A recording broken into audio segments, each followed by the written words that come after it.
सौतेली बेटी के जंगल, सगी बेटी के महल में माँ की जगह। मुझे माफ कर दे आशा, भगवान तुझ जैसी बेटी सबको दे।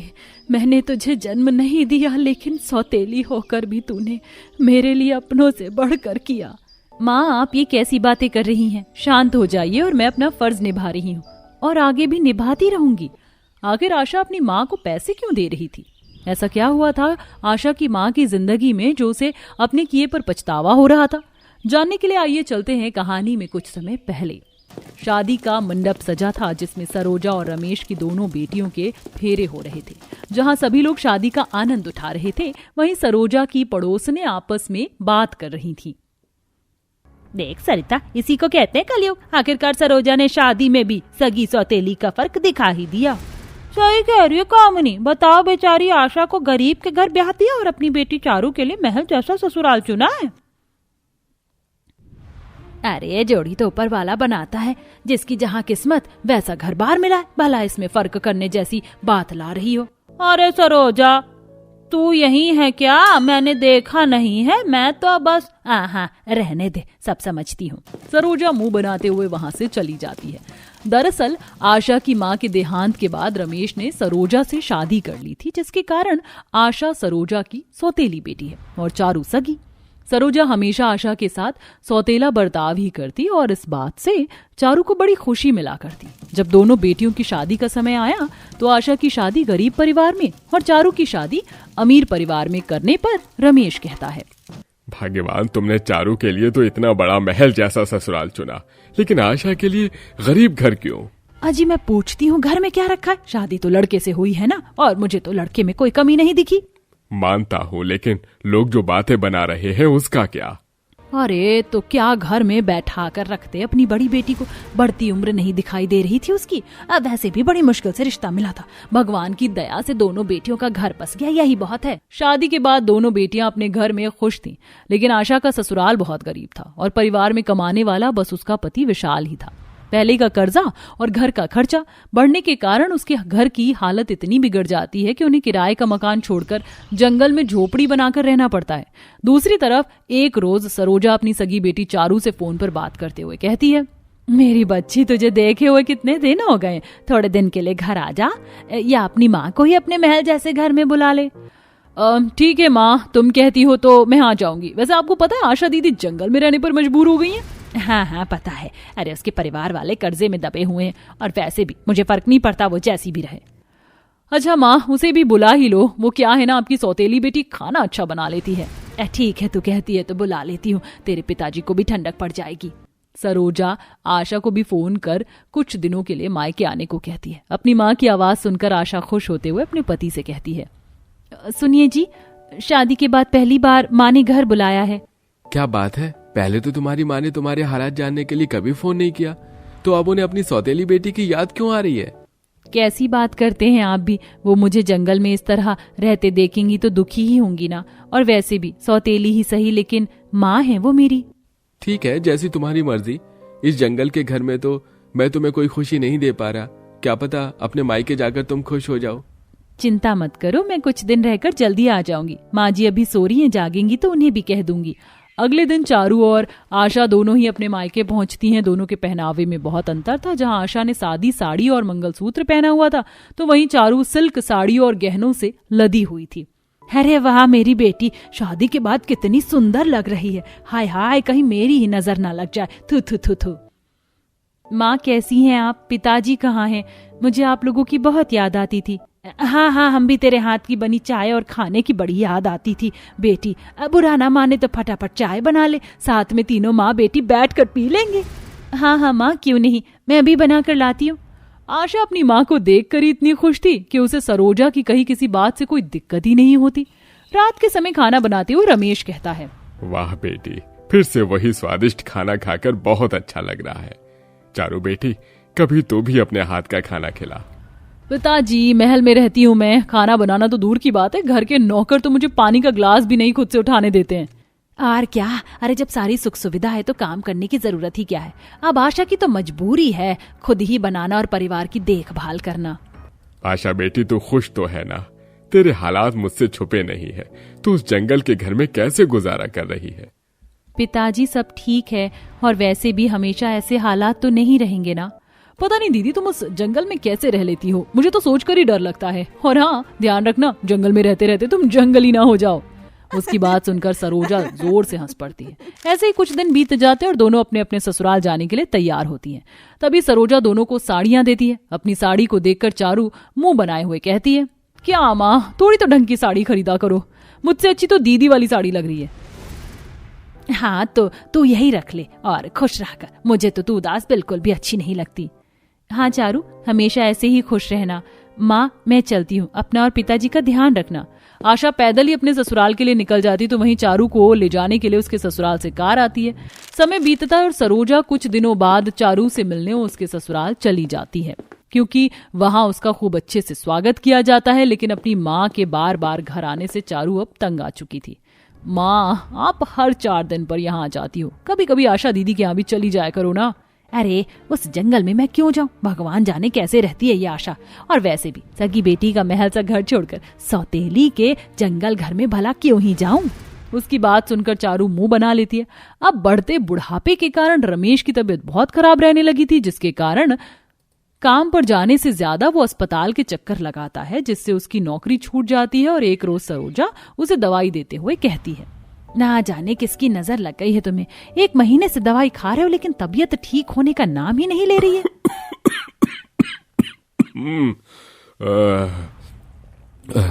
लगता है अब मेरे जाने का समय आ गया है सरोजा। भगवान के लिए ऐसी बातें मत करो। अरे मेरा इस दुनिया में तुम्हारे अलावा है ही कौन।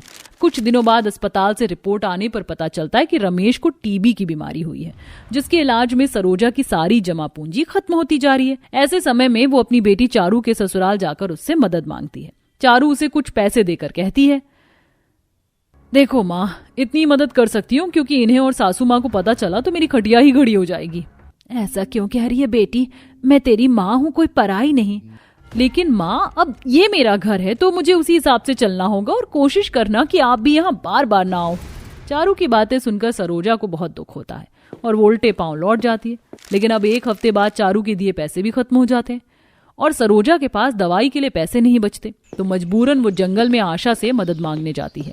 और आशा सब कुछ सुनकर रोने लगती है। माँ, इतने समय तक आप अकेले दुख सहती रही, क्यों? क्या करती, ऐसा भी दिन देखना पड़ेगा। मैंने तो कभी नहीं सोचा था, तेरे हालात जानते हुए मैं कैसे तेरे पास आती।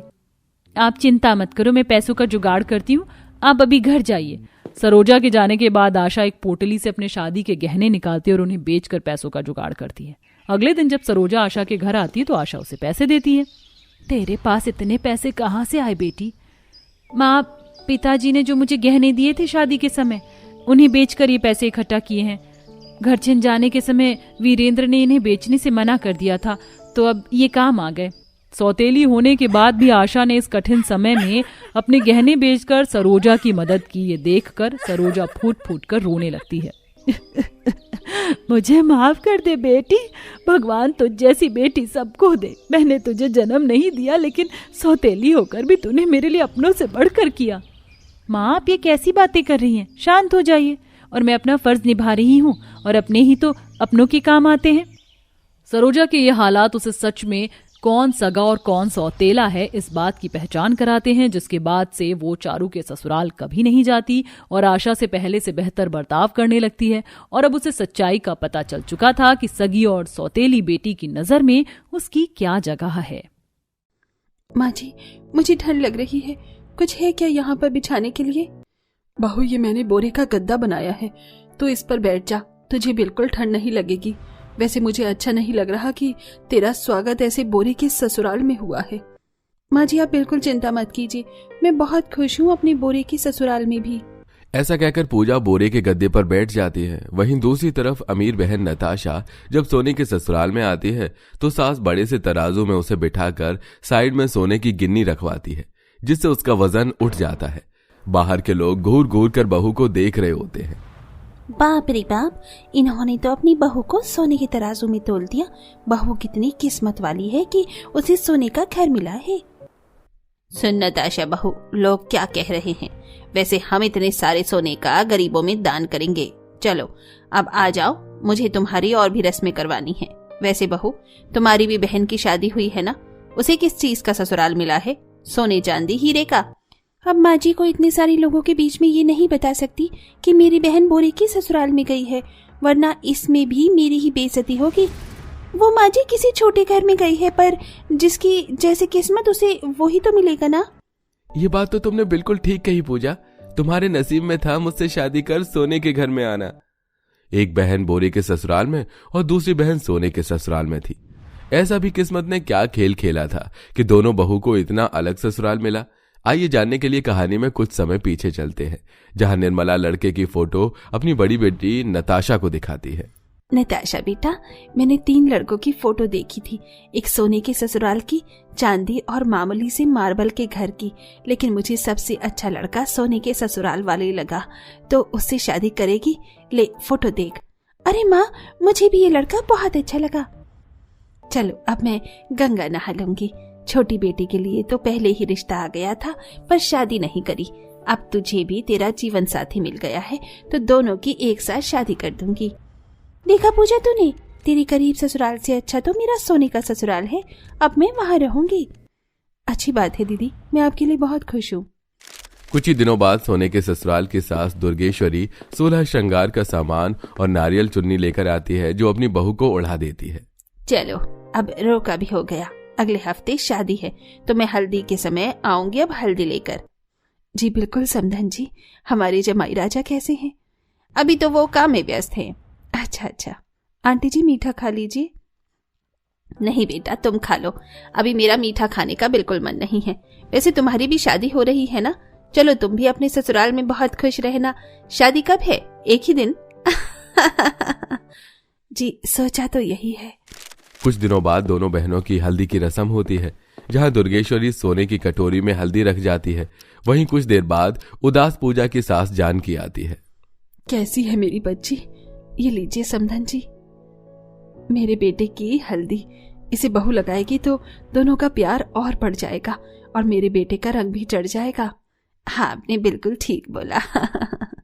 क्या बात है माँ जी, आप बहुत ज्यादा परेशान हैं? इसलिए परेशान हूँ बहू, क्योंकि कल रात को ठंडी हवाओं का इतना तेज तूफान आया था कि हमारी झोपड़ी थोड़ी बहुत खराब हो गई है। छप्पर टूट गया है और पहले से ही टूटा फूटा था घर। अब घर की मरम्मत करानी पड़ेगी, लेकिन पैसे भी नहीं हैं। वैसे मैं तेरे लिए ये बोरे की दरी बनाकर लाई थी, इसे बिछाकर बैठना जिससे तुझे ठंड ना लगे।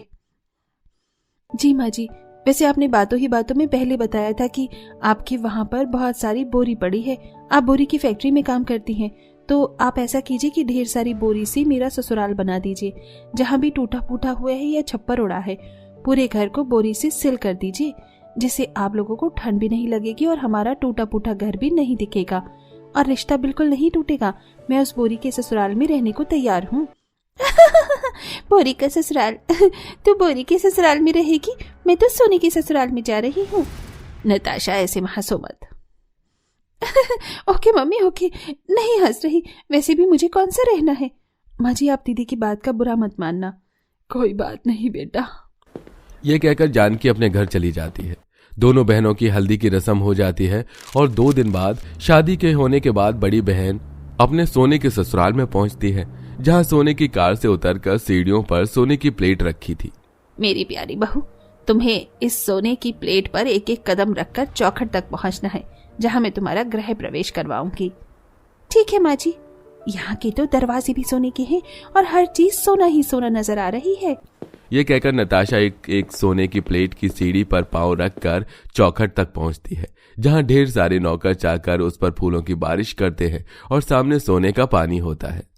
बहू अब इसमें पैर रखकर अपने सोने के घर में सोने की कदमों की छाप छोड़ो। आखिर सभी को याद होना चाहिए कि दुर्गेश्वरी ने अपनी बहू का सोने के घर में कैसे स्वागत किया था। देखा नताशा, माँ तुम्हें कितना चाहती है, तुम्हारा स्वागत कितने अच्छे से कर रही है। हाँ जी। यह कहकर नताशा सोने के पानी में पैर रखकर सोने के कदमों की छाप छोड़ देती है, जिसके बाद उसे अपनी आंखों के सामने सोने का बड़ा सा तराजू दिखाई देता है, जिस पर सास उसको बिठाकर उसकी तुलादान कराती है। ये देख बाहर के लोग घर के दरवाजे से झांकने लगते हैं और फिर उन सारे सोने के सिक्कों को दुर्गेश्वरी अपने हाथ से लोगों में उछालकर बांट देती है।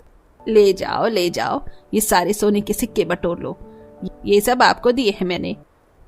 ये देखो, दुर्गेश्वरी जी ने अपनी बहू का स्वागत कितने भव्य तरीके से किया है। भला कोई ऐसे करता है सोने के अमीर घर में बुलाने के बाद भी? अरे नहीं भाई, इतना बड़ा जिगरा होता है, जिगरा। देखा बहू, हमारी कितनी वाहवाही हो रही है। जी माँ जी। फिर दुर्गेश्वरी बच्चों को आराम करने के लिए भेज देती है।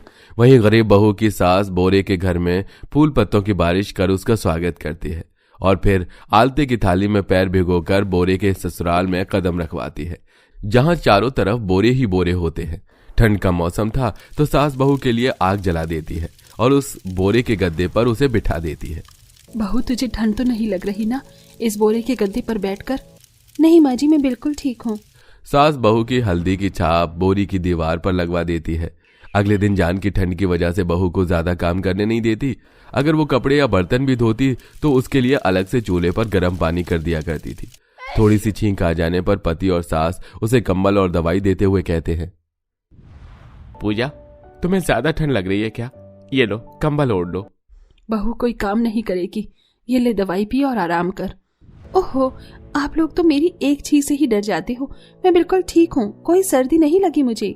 जहाँ एक तरफ बोरी के ससुराल में पूजा के ससुराल वाले उसका बहुत ख्याल रख रहे थे, वहीं अमीर सोने के ससुराल में उसके पति और सास बात बात पर नताशा को डांट दिया करते थे। एक बार उसे सोने का एक कंगन खो जाता है तो सास चिल्ला देती है। ऐसे ही एक दिन सास बहू को सोने के जेवर से लाद कर सुनार की दुकान पर कुछ सोने का हार लेने के लिए भेजती है, लेकिन आते वक्त दो गुंडे उसकी गर्दन पर चाकू रख देते हैं और उससे सारे गहने छीन लेते हैं। नताशा जब बिना जेवरों के घर पहुंचती है तो दुर्गेश्वरी बहुत गुस्सा करती है। बहू, मैंने तुझे सोने से लाद कर भेजा था, कहाँ गए सब? तुझे पता है कितने तोले का था वो? क्या वो मेरी जान से कीमती है क्या? पता है एक गुंडे ने मेरी गर्दन पर चाकू रखकर मुझसे सारे जेवर उतरवा लिए। समझ लीजिए ये भी दान में चला गया। ऐसे कैसे दान में चला गया? तू तो एक गरीब घर से आई है, तुझे क्या पता मेरे एक एक सोने की कीमत?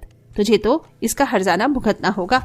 जा, पूरे सोने की महल की सफाई कर। अगर मुझे कहीं भी गंदगी दिखाई दी तो मुझसे बुरा कोई नहीं होगा। इतनी छोटी सी बात के लिए इतनी बड़ी सजा? हाँ। सोने के ससुराल में रहकर नताशा की जिंदगी बर्बाद हो जाती है। उसे ठंड में कांप कर पूरे सोने के महल की सफाई करनी पड़ती है, जिसमें उसकी तबीयत भी खराब होती है। और एक दिन बाजार में वो अपनी गरीब बहन से टकरा जाती है। अरे दीदी, आप कैसी हो? बहुत दिनों बाद दिखाई दी। आप मेरे घर चलो ना, यहीं पास में है। अच्छा ठीक है। पूजा अपनी अमीर बहन को बोरी के ससुराल में लेकर आती है और कुछ देर बाद वहां वो देखती है कि कैसे बोरी के ससुराल में भी पूजा की सास और उसका पति उसका ख्याल रखते हैं। ये देख उसकी आंखों में आंसू आ जाते हैं। मैंने अपनी बहन को न जाने क्या क्या बोला, लेकिन मेरे से ज्यादा खुश तो ये है। क्या फायदा मेरे सोने की ससुराल का? मैं तो वहाँ खून के आंसू रो रही हूँ। अरे पूजा बेटा, तूने स्वेटर नहीं पहना, ले स्वेटर पहन ले। हाँ माँ जी। क्या हुआ दीदी, तुम रो क्यों रही हो? तभी नताशा अपनी छोटी बहन को सोने के ससुराल की सारी कहानी बताती है। आपके ससुराल वालों ने आपके साथ ठीक नहीं किया। इतनी छोटी सी बात पर गलती भी तो आपकी ही है ना? आप उनका टॉर्चर क्यों सह रही हो? सोने के अमीर ससुराल में भी आप सुखी नहीं हैं। आप उनसे कह दीजिए मैं ऐसे नहीं रह सकती हूँ। बिल्कुल ठीक बोला पूजा। अपनी बहन की बात सुन नताशा में आत्मविश्वास आ जाता है और वो अपनी सास से घर छोड़ने की कह देती है। उसकी बात सुन दुर्गेश्वरी को अपनी समाज में थू होने के डर से वो नताशा को रोक लेती है और अब जैसा वो चाहती है वैसा उसे करके रहने देती है।